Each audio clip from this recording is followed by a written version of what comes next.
Hi, and welcome to a video tutorial on how to use the sales and inventory management system. This is an all-in-one management system where you have your products, you have your purchase, when you purchase and you restock your product, you have your stock tracker, helps you manage your stock and it checks the stock available, and it has a product search.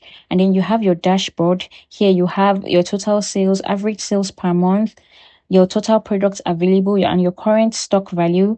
You have your revenue versus expenses breakdown, the sales trend, your top 5 best-selling products, monthly expense distribution, and then you have your main sales sheet. You have 12 months for each sales sheet. So you have your sales tracking sheet where you can put in your product name, units sold, the total amount, your payment status. You have paid in full, pending, and partial.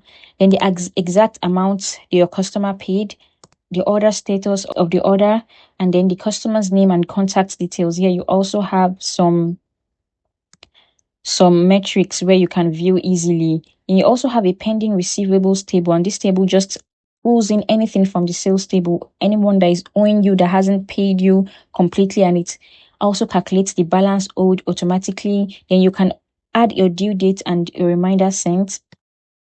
Then expenses, you have an expense table where you can track your expenses, your category. You put in your category, you can put in any category you want, then the amount, then if the payment status is paid, overdue, pending, and then notes or comments. So I'll be doing a full tutorial on this. Stick around to watch. So we begin on the start here page. This page is just for people that do not want to watch the full tutorial or just want to quickly know what exactly it's about. So I have a tutorial on what each sheet is about, each table is about. Next, and I have some instructions where you don't need to make changes to. Next, we have our product sheet. The product sheet is, as I said before, you must not make changes to the ones in light purple color. So first you put in your product category. Let's say, let me paste this. Let's say we are tracking product iPhone 16. Let's say you are selling gadgets, right? So this is iPhone 16, and then the variant of your product, and then your initial stock. This sheet is the first sheet that you impute something in when you receive your sales and inventory management system. So your initial stock of whatever you have, impute it in here, and then the selling price per unit. So how much are you selling this product? Then the product ID and the product name automatically generates due to formulas and due to preset calculations. So you must not edit these two columns. So we have iPhone 16 for examples. Set in this product category and variant. Next, you move to the purchase sheet. The purchase sheet is simply when you restock. Anytime you restock, you come to this purchase sheet to record your restock so that it updates your stock sheet automatically.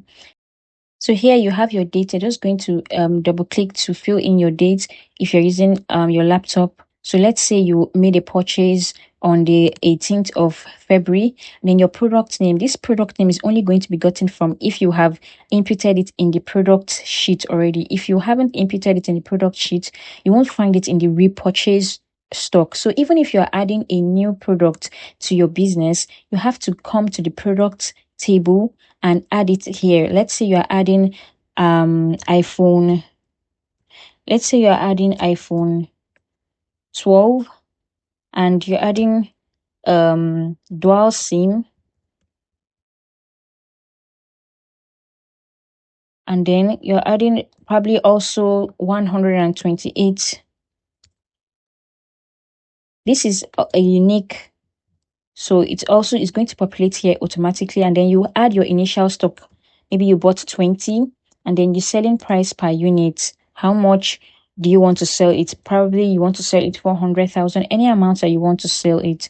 So on the purchase sheet now, you can automatically see that iPhone 12 has been added to the product. If you don't add it on the product sheet, you won't find it here for you to restock. So maybe on the 18th, you restocked iPhone 16 dual SIM, and then you're going to put how many products did you restock.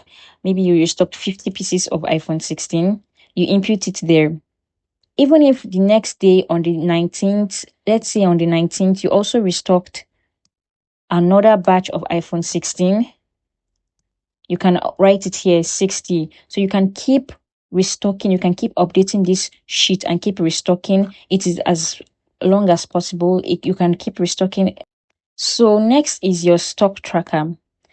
A stock tracker is an automated sheet where almost everything on this sheet has been preset with calculations.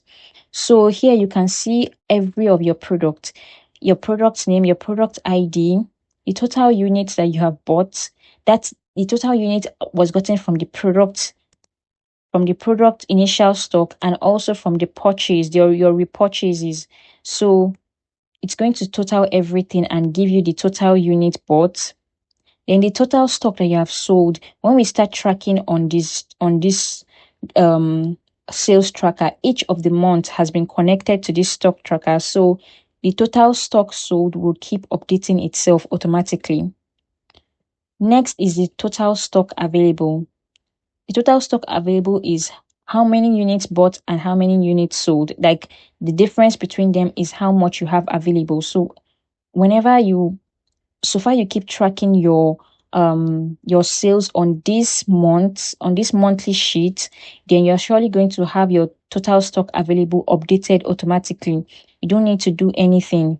It's going to be updated automatically. Then your total stock price. This can help you know the worth of how many iPhone 16 dual SIM do you have? How many iPhone 16 64 gig do you what's the total stock price of what you have? And then the total stock value. This value gives you your total worth of your business, the total worth of your business.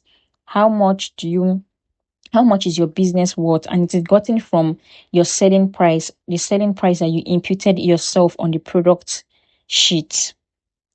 So next is you have your restock level. This restock level helps.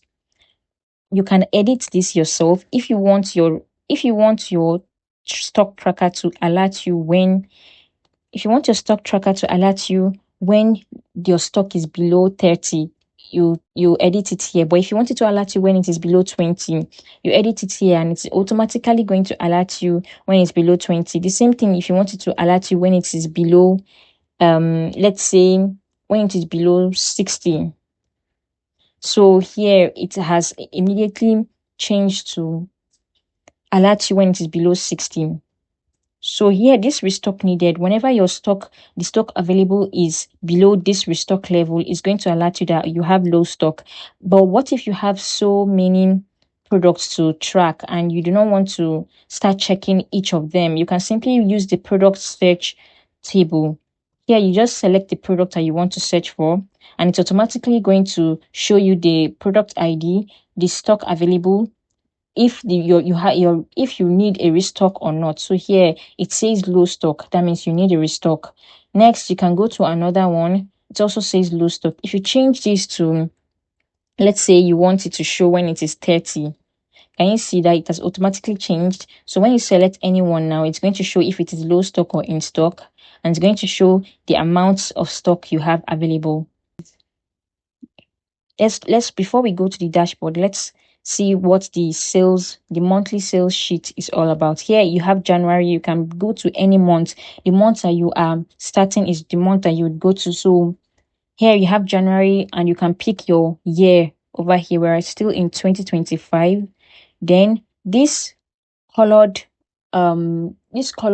cards are automatic, so you do not need to edit them. But here you have your monthly target. You can say that you want to make a target of 10 million. You can put it there, and then you can easily compare with your total monthly sales. You have your total expenses, your amount left after expenses, the total units sold. Everything is automatic, so that's why it's colored. You must not edit this. So next, here's your product ID. It's also a pre-calculated column. Next, you first go to your date. Let's say you made a sale on the 20th. This is actually, let's say you made a sale on the 2nd of January. You click in your product name, maybe you got iPhone 13, 64 gig, you sold that. The amount of units sold, let's say you sold 6 units of iPhone 16, the total amount that the person is supposed to pay. Everything is just examples. Maybe the person is supposed to pay 400,000. Sorry, maybe the person is supposed to pay 4 million naira. Then you click in, did the person pay everything in full? Let's say the person paid in full. Here is also going to be 4 million, exactly the same thing. If the person paid in full, most times you can just actually skip this total amount and go and add what the person paid in full. That's what the exact amount paid. If the person paid in full and the person is not owing you anything, then the order status, is it a new order, a pending order, or a shipped order? So you can put new order here. The customer's name, let's say the customer's name is Mr. Femi, and then the customer's contact details. Obviously, this is very optional, but it's a good habit to track your customer details. Next day or that same day, second, you sold another product, maybe iPhone 16, and you sold 5 units. The total amount that the customer was supposed to pay was probably 5 million naira, but your customer paid partial payment. Once customer paid partial payment, you have to write how much the customer paid, the exact amount. Let's say the customer paid 4.5 million. So the order status is, it's also a new order. Maybe you haven't sent it, and then Mr. Tayo was the customer that paid this, and then you can put in the customer's contact details also. Next, when you go to this pending receivables table, automatically you can see that Mr. Tayo is listed here. His balance owed, it has automatically calculated how much Mr. Tayo is supposed to give you, and then you can fix in your due date immediately. What due date do you have for Mr. Tayo? Say you added a due date of 1st of February, but because of today is on the, I'm recording this as at 26th of February, it's going to show in red because his due date has passed. But if you gave him a due date of 27th of February, it's going to show in green. That means his due date is still remaining. Then, have you sent a reminder? You haven't, and then note or comment. These are optional fields, but this pending receivables table just helps you track your pending receivables, your debtors list, helps you track and the amounts that you have owed. It's really good for people that their customers pay in installments. So if you want to track the partial and pending payment, even if a customer, for example, didn't pay anything at all, if the person paid pending, if it's pending and the customer and the amount the person is supposed to pay is like 700,000, and the person didn't pay any amount, and then once you write the person's name over here, Mr. Olu, automatically this is going to calculate for you that the person has not paid any amount. That is why it is 700,000, and the person's name is also going to appear on the pending receivables table. So here you have the total pending receivables. All the amount that you have outside is going to be here. So you have 1.2 million outside, and it allows you work on it immediately. Like, okay, I have to collect my payment from my customers, my debtors. Next, just directly under the pending receivables table here, we have the expense table. This table is just to help you track your expenses. For instance, you spent 7,000 naira on Instagram or 70,000 naira on Instagram ads, and you've already paid.